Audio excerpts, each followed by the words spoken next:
today, what we're talking about is used cars. The topic of our webinar today is used cars.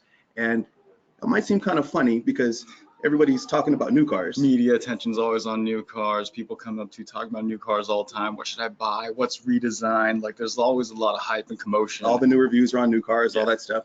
But used cars are really an important part of the car business that sometimes get overlooked. I mean, 2.5 used cars are sold for every new car. Yeah, and right? We're talking 40 million units going to go around this year. Yeah, so talking about a record number of used cars being sold this year. Your expectation is around 41 million used cars, right? We're also considering how important used cars are to car dealerships.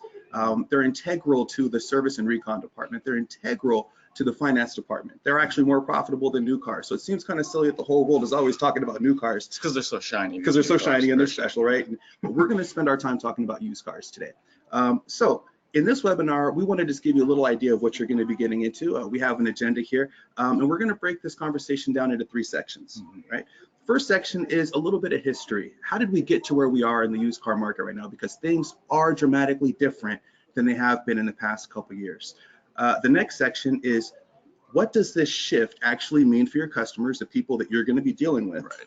And the third section is some suggestions that we have here at Hedman's to help you understand how to make the most of this, because it's going to be kind of dreary out there. It's going to be kind of gloomy, but we think with the right attitude and the right approach, you can actually really make this weird environment work for you and for your customers. Right, and these are things that you can do, no products, nothing that is, you know, extra add-ons or anything. This is literally things that you have at your disposal right now. So free stuff. Yeah, free stuff. So I guess let's start with, how do we get here? Yeah, let's start with the history lesson. I look at numbers all day long. I figure I should dispense some of those numbers forward. Some of the factors that are influencing the used car market right now, we talk about trade-in ages. We look at the additional content that's being pumped onto new cars, how that trickles on down to used supply chains, then even the dynamic between new pricing versus used pricing. So over time, we keep talking about it again with the media, right? We're talking about media, new cars, average ATP, average transaction price is consistently on the rise. This year is going to hit a high. Again, last year was 35K. This year, easily expect 36, 37. Average transaction price for a brand new car is going to be somewhere around $36,000 or $37,000 this year. Right? Used cars trending up. A lot of off-lease, a lot of 3-year-old vehicles. It's a hair over 20,000. That gap between new and used is now about that 13,000, 13.5 mark. 10 years ago, 8.9K. We're seeing so much value between a 3-year-old car and a new car that it only makes sense that if someone is, you know, like they're shy, right? They see, oh my God, this new car is so expensive. Yeah, right. A used car would be a good alternative, especially right now. So when you talk about a gap in pricing of about almost $14,000 between a new car and its 3-year-old variant, you should expect that people who are suffering sticker shock are naturally going to move towards looking at used cars, and we're actually already seeing that. The data is already showing that to be true, right?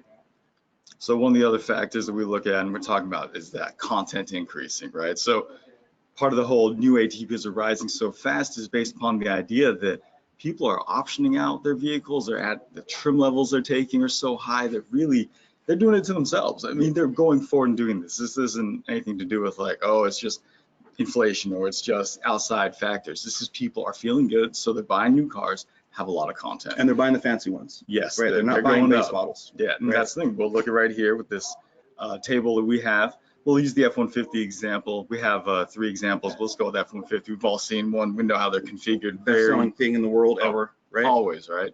So back in 2013, the base model, 25K, not a lot of money. The moment you bump it up into what it typically transacted at, it's closer to 42. So the base model was 25, but people are putting a bunch of options on. They're going crew cab, they're going 4-wheel drive, all those things. So they're paying 17 grand more in 2013. On average, they're paying 17 grand more in options and packages versus the base model. Yes. Right. Okay. Got it. Then in 2019, because we are so truck crazy right now, you know, F-150's got its Raptors, its Platinums, it's limited. We've gone, yes, a bump in the base 4K, but this transaction has bumped up to 56. People are going bananas. They're going wild. They're like, you know, I want all these new options. I want tech on my truck. I want to basically turn my truck into my luxury barge. Absolutely. And now we're transacting 26,000 above. And the reason why this is, you know, beneficial to the used customer and why the new values are coming down, so quickly, is that options don't hold value. Right. Trim levels don't hold value. Right. So that panoramic sunroof, for example, that your shopper buys, they want, they pay $1,500 for that panoramic sunroof when the car is new because they want that option. When they trade that car in, as everybody on the call probably knows, it's no longer worth $1,500. It might be a $300 ad. Well, that's not just on items within a car. That also goes within trim lines. The higher the trim line is, the more equipped a car is, the more it depreciates. And that's why one of the reasons it's drawing down the prices of used cars right now. So talk about, Matt Jones just mentioned this whole thing about the trim levels, and this next one we're looking at Explorers. Again, another vehicle that everyone's seen out there. We know that over time Explorers kind of morphed into more of a luxury-based vehicle for a lot of consumers. So when you look at really where the base started, 33 XLT, 36K, not a big bump. That's really the base. That's really what people are buying nowadays. Right? I don't know too many people buying the true Explorer. They're buying the XLT. You look at the bump to limited or sport, 10K, platinum, $20,000 back then.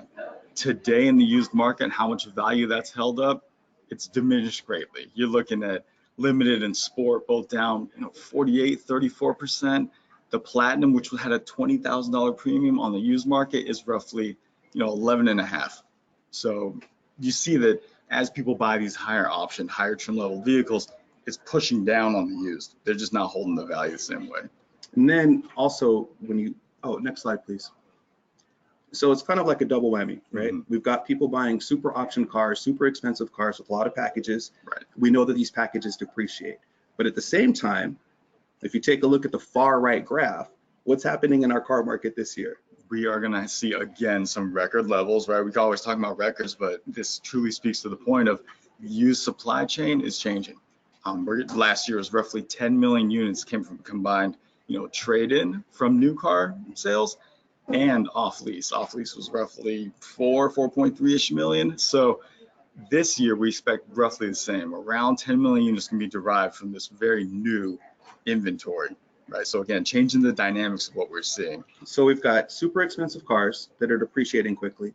We've got 10 million used cars when you include lease returns coming into the market. Mm-hmm. Those two things are working together to bring down the value of the used car market altogether. Now, at the same time that the values are being brought down, average transaction price of new cars is being bumped up. And that kind of, in a nutshell, explains why the gap between your average new car and your average used car is almost $14,000, which is more than it's been obviously in the last decade. Oh, yeah. I can't remember. I've been in the business since 2001. I don't recall a gap quite as large as that. And I don't think many people will be able to. Yeah. One of the other dynamics when it comes to these trade-ins, because we get so many of them, 5-6 million trade-ins on new, is this distribution of age. We're getting a lot newer trade-ins nowadays. 5-6 years ago, we had recessionary times. People weren't trading in. They couldn't buy new cars. Yeah, during the recession, everybody had to keep their stuff. They couldn't even get financing. So, really right now, you're seeing a lot newer vehicles being traded in. And so that, again, is speaking to this different, mix of vehicle that's going to be on hand or be available to you for purchase, or somebody trades in something, and just a different way to, see it versus back then when it's like, oh, used cars are old cars. Used cars have, 120,000 miles. All these used cars are such old jalopies, or however they want to put it. The dynamic is shifting. And cars are better made now by pretty much all the quality surveys and metrics. Absolutely, they are better made. Content as well too, right? One of the reasons we wanted to do this webinar and get out in front of this is because we're aware that there's going to be somebody on the call. There's going to be a general manager who's been in the building or in the business for 1,000 years. There's going to be a used car manager who's been doing this since 1910. We're not really talking to you. This information is for the people who may not see this on their day-to-day. Think of your sales managers who just appraise a car regularly. Think of your salespeople who might have been in the business for a very short time.